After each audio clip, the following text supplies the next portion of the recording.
الہی تیری خاطر ہو میرا جینا میرا مرنا. چیز کو سبسکرائب کر کے بیل آئیکن پہ ضرور کلک کریں. جزاک اللہ. اسلام میں مختلف ممالک کا تصور، اسلام میں امت واحد کا تصور ہے، یعنی سرحدوں کا بالکل تصور نہیں ہے. مگر خلافت عثمانیہ کے بعد مسلمان ملک پرستی میں مبتلا ہو گئے ہیں.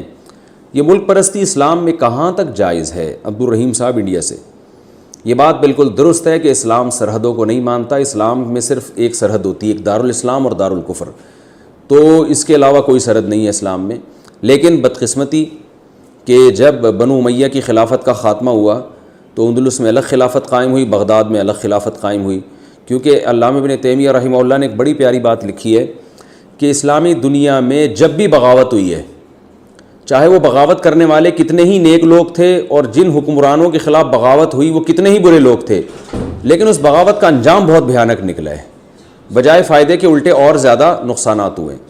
تو وہی ہوا ہے کہ بنو امیہ کے خلاف بغاوت ہوئی، بغاوت کرنے والے بڑے نیک لوگ تھے، لیکن نتیجہ کیا نکلا کہ اسلامی خلافت دو ٹکڑوں میں بٹ گئی. بڑی خلافت تو بغداد ہی کی تھی. پھر اس کے بعد بنو عباس کے خلاف جب تاتاریوں کا حملہ ہوا اور بغداد کی خلافت کا خاتمہ ہوا تو مسلمان بالکل ہی لاوارث ہو گئے. تو پھر اس کے بعد بالآخر یہ عثمانی اٹھے ہیں، اور جو کچھ آپ آج کل لوگ ڈرامہ دیکھ رہے ہیں ارطغرل، تو وہ ایک نئی تحریک شروع ہوئی. پھر الحمدللہ اللہ نے دوبارہ مسلمانوں کو جمع کیا اور خلافت عثمانیہ قائم ہوئی.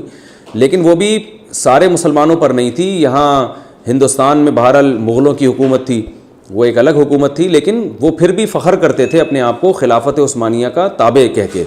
اگرچہ خلافت عثمانیہ کو اس پہ ہولڈ نہیں تھا، لیکن خطبوں میں خلیفہ کا نام لیا جاتا تھا.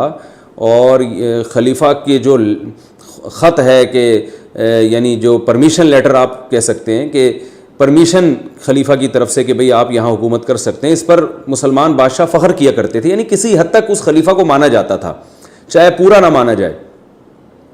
تو اس کے بعد جب خلافت عثمانیہ ختم ہوئی ہے تو مسلمان مختلف ٹکڑوں میں بڑھ گئے. اس خلافت کو ختم کیا گیا یہ سوچ کے کہ یہ اجمی ہیں، یہ ترک ہیں، یہ عربوں پہ کیسے حکومت کر رہے ہیں. عربوں کو اٹھایا گیا کہ بھئی تم ان سے جان چھڑاؤ، اور یہ مزار پرست لوگ ہیں، ان کی بڑی بڑی قبریں بناتے ہیں. یہ بات درست ہے کہ خلافت عثمانیہ میں جو اولیاء اللہ کی قبریں بڑی بڑی ہوا کرتی، اونچی قبریں ہوا کرتی تھیں، جو کہ اسلام میں جائز نہیں ہے.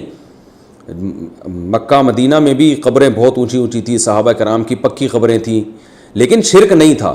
صرف ایک برائی تھی کہ قبریں اونچی اونچی تھیں. تو حکومت کی ایک برائی کو اگر آپ خلیفہ کی ایک برائی کو ختم کرنے کے لیے بغاوت کرتے ہیں تو ایک برائی تو ختم ہوتی ہے، لیکن 100 برائیاں جنم لیتی ہیں. آپ صلی اللہ علیہ وسلم نے جو ہمیں ترغیب دی ہے وہ اطاعت کی ترغیب دی ہے کہ امیر یا خلیفہ چاہے اچھا ہو چاہے برا ہو، تم نے اس کی اطاعت کرنی ہے، اس کے خلاف بغاوت نہیں کرنی ہے. یہ بخاری مسلم کی متفق علیہ صحیح حدیث ہیں اس بارے میں. تو وہی ہوا کہ خلافت عثمانیہ میں چند بدعات تھیں جو کہ صحیح نہیں تھیں. بدعت تو بہرحال بدعت ہوتی ہے، لیکن ان بدعات کا بہانہ بنا کے خلافت عثمانیہ کے خلاف عربوں کو بغاوت پہ اکسایا گیا کہ آپ توحید کے نظام کو لے کر آئیں. حالانکہ وہ بھی توحید پرستی تھے ترک خلفاء، لیکن بہرحال کچھ بدعات تھیں. تو وہ بدعات تو ختم ہو گئی، لیکن جو مسلمانوں کا حال اس کے بعد سے ہوا ہے، اب جو کچھ ہمارے پاس ہے یہ غیر مسلموں کی طرف سے ہمیں گریوی میں ملا ہوا ہے. وہ جب چاہیں ہمیں ختم کر دیں، ہماری توحید کو بھی ملیا میٹ کر دیں 2 منٹ میں جب چاہیں. تو جب تک خلافت عثمانیہ تھی بوسنیا میں کسی نے میلی آنکھ اٹھا کے نہیں دیکھی. فلسطین کی جو مٹی ہے، اسرائیل نے کہا تھا فلسطین میں مجھے زمین دے دو، تو خلیفہ نے کہا تھا زمین دور کی بات، شاپر میں نا مٹی اٹھا کے لے جانے نہیں دوں گا میں یہاں سے. تو مسلمانوں کی طاقت تھی، قوت تھی. کچھ برائیاں تو ہوتی ہیں، آج کون سا اسلامی حکومتیں جو قائم ہیں وہ دودھ کی دھلی ہوئی ہیں. اگر ان میں ایک برائی نہیں ہے تو 100 برائیاں دوسری ان میں آ گئی ہیں. تو بڑا ظلم ہوا خلافت عثمانیہ کے ساتھ. ان کی چند خامیوں کو دیکھ کر ان کے خلاف بغاوت پہ گوروں نے اٹھا لیا مسلمانوں کو، اور وہ بغاوت کے نتیجے میں ایسی کی تیسی کر دی. اب ہم اس پہ بڑے خوش ہوتے ہیں کہ توحید کا نظام دنیا میں قائم ہو گیا، قبریں مسمار کر دی گئیں. بہت اچھی بات ہے، قبریں اونچی نہیں ہونی چاہیے، لیکن صرف ایک ہی کام اچھا ہوا، باقی کیا ہوا ہے آپ دیکھتے ہیں دنیا کے سامنے. امریکہ کے غلام بن گئے اور جناب ہم غیروں کے غلام بن گئے، ہماری اپنی قوت ہی نہیں ہے. تو لیکن اب ہم یہ کہتے ہیں کہ جو بچ گیا ہے اس کی قدر کریں. بہت سے ٹکڑوں میں ہم بٹ تو گئے ہیں. پاکستان بن گیا، سعودی عرب بن گیا، دبئی بن گیا، عمان بن گیا، مسقط جو ہے نا یہ، اور مصر بن گیا. بہت سارے ممالک ٹکڑوں میں تقسیم ہو گئے. لیکن اب اگر آپ ان ممالک کے خلاف بغاوت کریں گے, لیول خلافت کا ہوگا تو بھی خلافت قائم نہیں ہوگی, بلکہ جتنا ہے اس سے بھی جائیں گے آپ. تو some thing is better than nothing کے اصول پر عمل کرتے ہوئے اب اسی پہ گزارا کریں اور اللہ سے امیدیں لگائیں کہ اللہ اپنی رحمت سے چاہے گا تو یہیں سے انشاءاللہ کوئی خیر پیدا فرمائے گا. لیکن اس بیس پہ اسلامی ملکوں کے خلاف مسلح بغاوت کرنا, یہ خوب ذہن میں رکھیں, اس سے خلافت نہیں قائم ہونے والی. اس سے جو ابھی ہماری پوزیشن ہے اس سے ہم اس پوزیشن سے بھی چلے جائیں گے, یعنی یہاں سے بھی ہاتھ دھونے پڑیں گے. کیونکہ جب بھی بغاوتیں ہوئی ہیں نا, لیول بہت اچھے لگائے گئے ہیں, نتیجہ ایسا نکلا کہ پہلے سے بھی گئے. تو اب بھی اگر یہ اتنے سارے اسلامی ملک وجود میں آ چکے ہیں, بس انہی کو ٹھیک کرنے کی کوشش کریں. اگر ان کے خلاف بغاوت کی تحریکیں چلتی ہیں کہ ہم ایک پہ سب کو جمع کریں گے, تو یاد رکھیں ایک پہ جمع ہونے والے نہیں ہیں, بلکہ جتنے ہیں اس سے بھی زیادہ ٹکڑے ہو جائیں گے.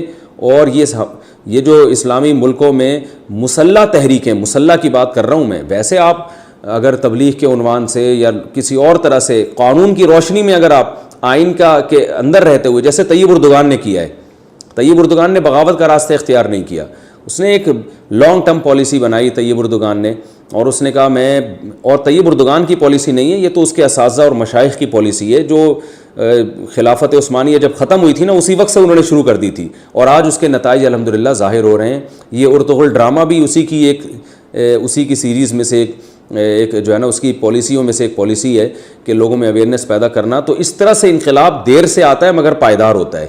تو طیب اردگان والا راستہ ہمیں اختیار کرنا چاہیے کہ آئین کے اندر رہتے ہوئے, قانون کے اندر رہتے ہوئے آہستہ آہستہ آہستہ آہستہ اوپر جانا چاہیے. ایسے اسکولوں کا جال بچھانا چاہیے جس میں ہمیں ایسے نوجوان ملیں جو بیوروکریسی میں جائیں, جو فوج میں جائیں, جو عدالت میں جائیں, جج بنیں, وکیل بنیں, اور آہستہ آہستہ پھر جو ہے نا انقلاب آئے, وہ بڑا پائیدار انقلاب ہوگا. تو ترکی سے ہمیں سبق حاصل کرنا چاہیے. ترکی کے بھی جو حالات ہیں, وہاں کے جو فحاشی ہے, اس کو دیکھ کے آپ گھبرائیں نہیں, کیونکہ یہ جس نے ماضی کا ترکی دیکھا ہے, یعنی 40 سال پہلے کا اور آج کا بہت فرق آ چکا ہے, اور انشاءاللہ اگلے 20-30 سال میں بہت زیادہ ترکی چینج ہو چکا ہوگا, بہت زیادہ اسلام کی طرف ترکی آ چکا ہوگا انشاءاللہ. تو جس طرح سے محنتیں وہاں ہو رہی ہیں, تو ہمیں بھی اسلامی ملکوں میں اسی طرز پہ محنت کی ضرورت ہے. دیکھو ایک طیب اردگان ہے نا, ترکی کا صدر, میں ڈراموں کو جائز نہیں کہتا, لیکن اس نے بھی ڈرامے بنائے. میں نہیں کہتا کہ وہ دیکھنا جائز ہے, لیکن پھر بھی ایک ویژن تو رکھا نا اس نے ذہن میں کہ خلافت عثمانیہ کا صحیح تصور دکھانا ہے, فیملی سسٹم کو جوڑنا ہے. ابھی طیب اردگان کی ایک اسپیچ ہم نے سنی, اس نے کہا کہ اپنی قوم کو ترغیب دے رہے کم عمری میں شادیاں کرو. کیا ترغیب دے رہے اپنی قوم کو؟ کم عمری میں شادیاں کرو. ہم نے اپنی نسل کو بڑھانا ہے. ترکی کو افرادی قوت چاہیے. جب نسل بڑھے گی تو ہمیں فوج میں جوان زیادہ ملیں گے, ہمیں سائنسدان زیادہ ملیں گے, ہمیں تاجر زیادہ ملیں گے. ترکی مضبوط ہوگا. ایک ویژن ہوگا تو وہ ایسی تقریر کرے گا. ویژن نہیں ہے تو آپ کا مقصد صرف دولت, پیسے کمانا, مغربی طاقتوں کو خوش کرنا, تو وہ پیسے تو ان ڈراموں نے بہت کمائے. لوگ کہہ رہے ہیں بڑا کروڑوں اربوں روپے کا بزنس کر لیا ڈرامے نے. میں کہتا ہوں بھائی بزنس اربوں روپے کا کر لیا مگر کلچر کا بیڑا غرق کر دیا.